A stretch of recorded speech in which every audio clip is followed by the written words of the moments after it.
Les saludo en esta nueva semana, espero se encuentren bien. Vamos a dar inicio a esta sesión. Sería la agenda de este día, la bienvenida, el desarrollo del tema, la asignación de la tarea y el cierre. La cita del día: ten claro que a la cima no llegarás superando a los demás, sino superándote a ti mismo. Y siempre los medios son los mismos, en donde enviaré esta clase a través del grupo de WhatsApp, Classroom y la página web.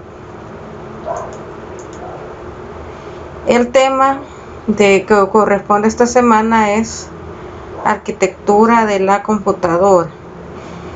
Este tema es un poco amplio, así que lo vamos a hacer en 2 sesiones.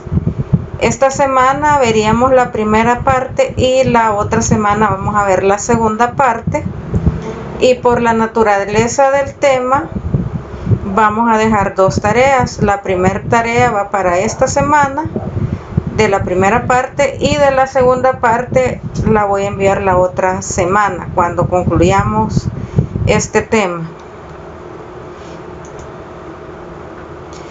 ¿En qué consiste la arquitectura en el entorno informático? Proporciona una descripción de la construcción y distribución física de los componentes de la computadora.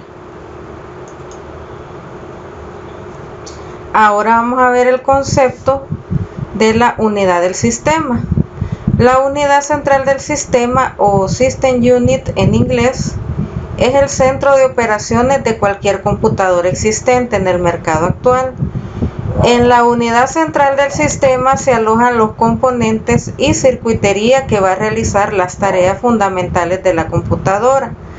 Al abrir la unidad central del sistema de una computadora se pueden apreciar una serie de componentes, los cuales son la placa principal, que es la motherboard, el microprocesador, o conocido también como la unidad central de procesamiento, CPU, los cables de alimentación y de datos, memoria principal, unidades de almacenamiento y fuente de alimentación eléctrica.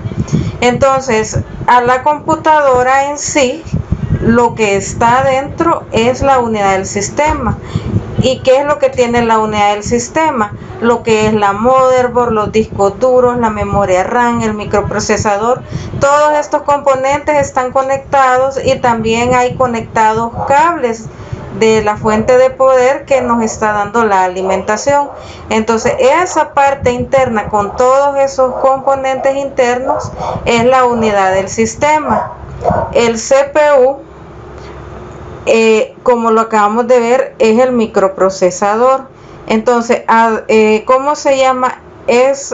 Nosotros decimos el CPU, pero en realidad no es el CPU. A la computadora le decimos CPU a ese gabinete. El gabinete es una caja. Dentro de esa caja, o case, gabinete o case se le llama, va la unidad del sistema, que es donde están todos estos componentes: la motherboard, el microprocesador, cables de alimentación, memoria principal, unidades de almacenamiento, fuente de alimentación eléctrica. Todo eso está dentro del case. Entonces, lo que está dentro del case es la unidad del sistema. Y vamos a ver un ejemplo. Aquí está la imagen. Aquí estamos viendo un ejemplo de la unidad del sistema. Ahí pueden ver las motherboard, los fans, el disipador, que es este ventilador que está encima del microprocesador. Ahí podemos ver slots, cables SATA que van conectados de la motherboard a los discos duros SATA. Podemos ver los cables de alimentación que vienen de la fuente, los cables Molex, que van a ir interconectados a la motherboard. Entonces, todo esto que estamos viendo acá en este ejemplo, esa es la unidad del sistema. Esta caja que vemos aquí, el case o gabinete, simplemente nos sirve para montar toda nuestra unidad del sistema.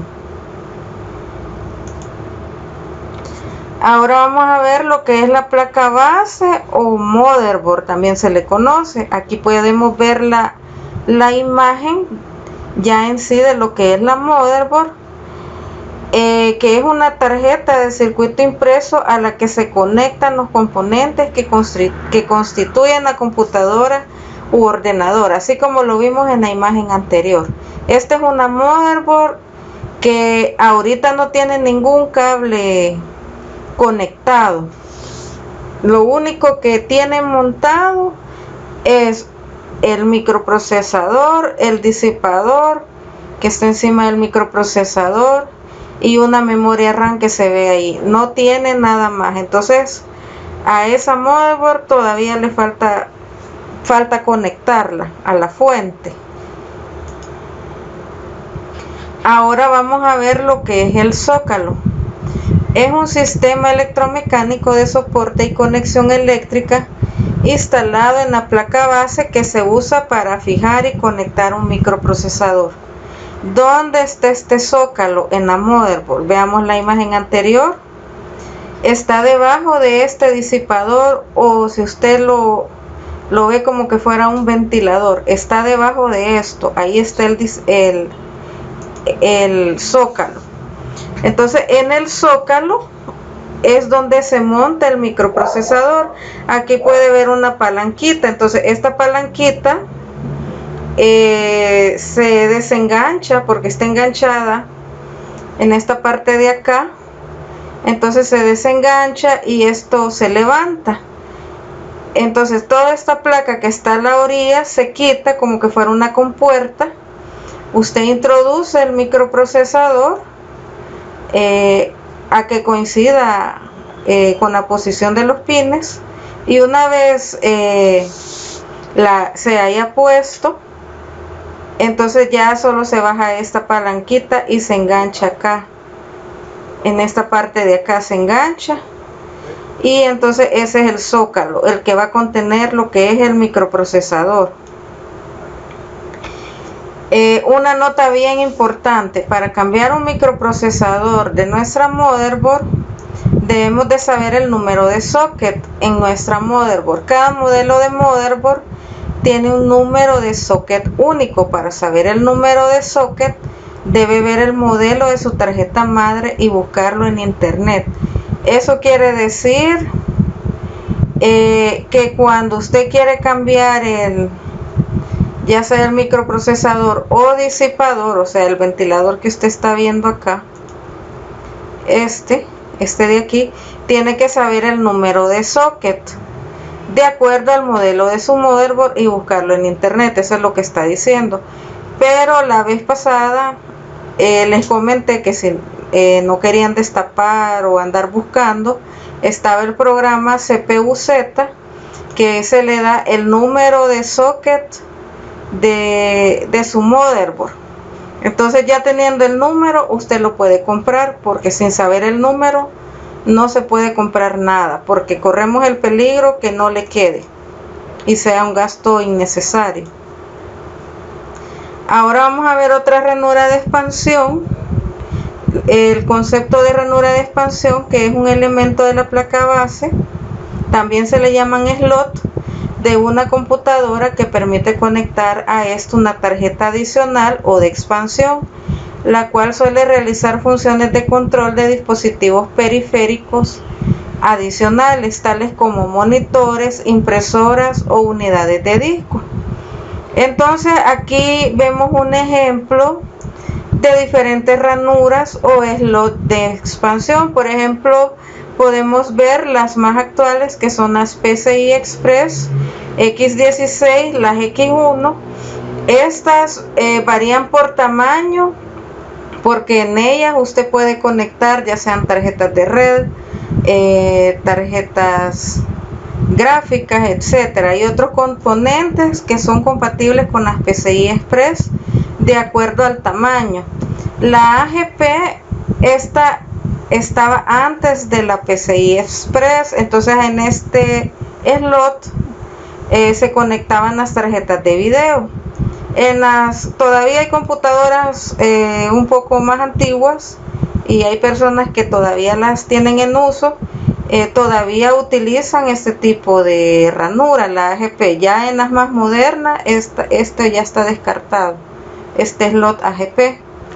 Y están los PCI, que también se utilizan para conectar tarjetas de red, de sonido y otros componentes que son compatibles con PCI. Entonces esa es la función. Este es otro slot de expansión. Entonces ahí tenemos esos ejemplos de lo que son slots de expansión, que usted puede poner más componentes o adicionar algún componente que no tenga su unidad de sistema. Y aquí podemos ver, bueno, ahí les adelanté el concepto de ranura AGP, que servía para conectar tarjetas gráficas. Entonces ahí vemos la figura de cómo eran las ranuras AGP. Ahí podemos ver las ranuras PCI, que ya las habíamos visto también. Proviene de las siglas de Peripheral Components Interconnect, o componentes periféricos interconectados. Este tipo de ranura fue desarrollado por Intel y lanzado al mercado en 1993, con una capacidad de datos de 32 y 64 bits para el microprocesador Intel Pentium. Entonces acá, como les digo, se pueden conectar tarjetas de red, de sonido, tarjetas inalámbricas. Esa es la función básicamente. Y las PCI Express, que son las más modernas, que no solo sirven para conectar tarjetas gráficas, sino que también se pueden conectar tarjetas de red y otras tarjetas por ahí que son compatibles con PCI Express. Así que aquí podemos ver unas imágenes de algunas de las ranuras PCI Express X16 de esas dimensiones, la X16. Y ahora vamos a ver el concepto de puente norte, y aquí podemos ver la imagen de cómo es el puente norte. Y también se le conoce en inglés como North Bridge, el chipset puente norte.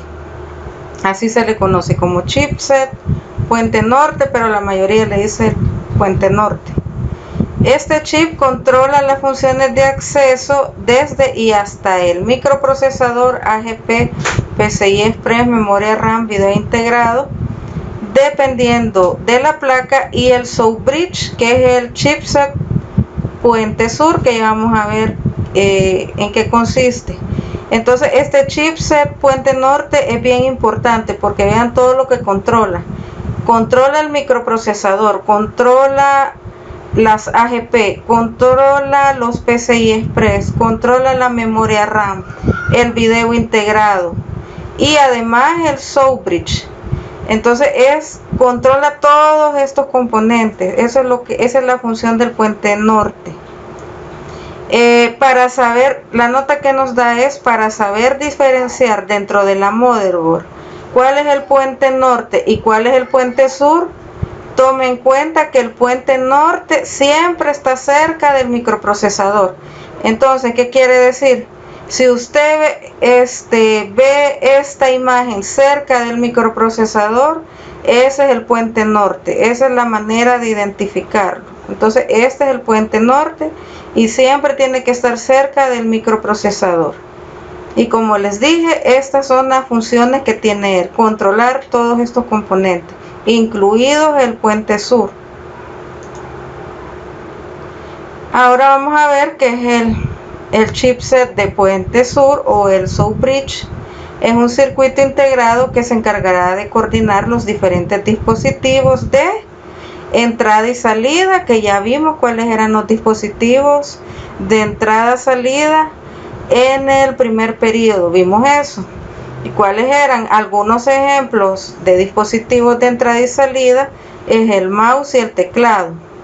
El puente sur no está conectado a la unidad central de procesamiento. ¿Qué era la unidad central de procesamiento? El CPU o microprocesador. sino que se comunica con ella indirectamente a través del puente norte. Lo que nos está diciendo aquí que tiene una comunicación con el puente norte. ¿Por qué habíamos dicho? Porque el puente norte se encarga de controlar el puente sur, por eso se comunica con ella indirectamente. La funcionalidad encontrada en los puentes sur actuales incluye los siguientes soportes, que son la interconexión de componentes periféricos, que son los dispositivos de entrada y salida, controlador para el acceso directo a memoria, controlador de interrupciones, controlador para Integrated Drive Electronics, que son los IDE. Cuando habla de los IDE, estos se utilizan para conectar discos duros IDE y la administración de potencia eléctrica APM y ACPI. El BIOS, que eso lo vamos a ver más adelante en temas posteriores, vamos a ver en qué consiste la BIOS y para qué sirve. Y interfaz de sonido, ahí dice el AC97 o el HD de audio, el High Definition. Y esta es la imagen del puente sur.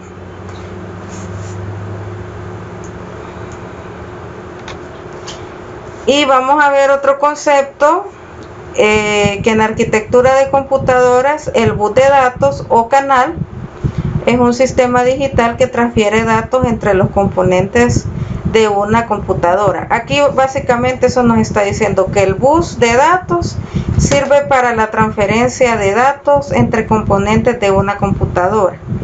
Y dice que está formada por cables o pistas en un circuito impreso, dispositivos como resistores, condensadores, además de circuitos integrados. Y acá nos va a mencionar dos tipos de transferencia en los buses de datos, que es el bus serie, que solamente es capaz de transferir los datos de bit a bit. Es decir, el bus tiene un único cable que transmite la información.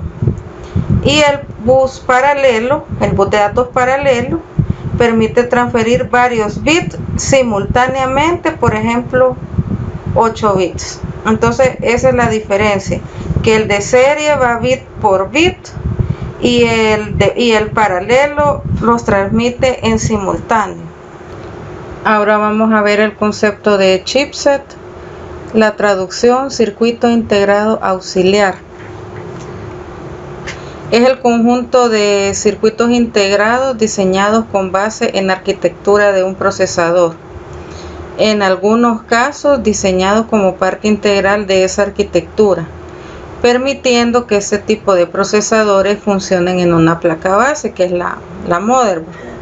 Sirven de puente de comunicación con el resto de componentes de la placa, como son la memoria, las tarjetas de expansión, los puertos USB, mouse, teclado, entre otros. Entonces básicamente lo que hace el chipset es un puente de comunicación con el resto de componentes, como lo son, dice ahí, memoria, tarjetas de expansión, que son los slots, es lo mismo slot que tarjeta de expansión, puertos USB, mouse, teclados, que forman parte tanto mouse y teclado de los dispositivos de entrada y salida. Y ahora vamos con la tarea individual. Como les dije al inicio, este tema es un poco extenso. Entonces, como ahorita acabamos de concluir la primera parte de este tema, vamos a dejar la primera tarea que va a valer el 50% y el otro 50% de la tarea de este tema lo voy a dejar la próxima semana, porque hasta entonces voy a explicar en qué va a consistir esa tarea. Por eso tenemos que ver la otra semana algunas cosas para poder resolver la tarea de la próxima semana. Así que por el momento solo vamos a resolver estas preguntas. Así de que la primera qué es el socket o zócalo. En la misma clase está y lo puede buscar para responderlo. Y lo mencioné también. ¿Qué es una ranura de expansión? Igual en la misma clase está y yo también lo mencioné. En la 3, ¿qué tipo de tarjetas podemos conectar en una ranura AGP? También mencioné esa parte. Y la 4 dice qué ranuras pueden servir para la conexión de tarjeta de video. También las mencioné, qué ranuras sirven, no solo para tarjeta de video, sino que también se pueden conectar otro tipo de tarjetas. Y esas son las que se están utilizando actualmente. Ya lo mencioné también. Y ahí están en la diapositiva. Todas esas preguntas están en la diapositiva. ¿Qué chipset se encarga de administrar o gestionar la RAM? Recuérdense que vimos el chipset Puente Sur y Puente Norte. Entonces ahí tiene que leer cuál de los dos chipsets controlan la memoria RAM, si es el sur o el norte. En la siguiente, ¿qué tipo de tarjetas podemos conectar en una ranura PCI Express? También yo mencioné que no solo un tipo de tarjeta se puede conectar, sino que otras por ahí que mencioné. Y la última, investigue acerca de las diferentes ranuras PCI Express y su función. Ahí vimos una imagen de dos tamaños de ranura PCI Express. Entonces, dependiendo del tamaño, así es el tipo de tarjeta que se puede conectar. Eso sí hay que investigarla externamente, no está en el documento. Pero todas las demás, esas sí se encuentran en el documento. En la 4 tenga cuidado porque dice qué ranuras. O sea que no solo es de un tipo de ranura en que se pueden conectar las tarjetas de video. También hay otra ranura que se puede. Entonces, ojo ahí, no vaya a poner un solo tipo de ranura. Ahí hay otra adicional también en donde se pueden conectar. Así de que, ¿para cuándo va a ser esta tarea? Esta tarea es para este viernes 14 de mayo. Puede enviarla a través de Classroom, puede enviarlo al correo de forma digital o lo hace en su cuaderno y le toma fotografías. Y no se nos olviden nuestros datos: nombre completo, número de lista, grado, opción y sección. Así de que, y bueno, también en el WhatsApp es válido. Si no tiene acceso a internet para enviarlo por esos medios, pues hágalo por ahí. Entonces, con eso concluyo. Y los que no están al día, tratemos de ponernos al día para que a última hora no vayamos a estar corriendo cuando finalice este periodo. Así de que tratemos de ponernos al día los que no lo han hecho, y los que sí van al día, les felicito y ojalá sigan así. Entonces nos vemos la siguiente clase y cuídense.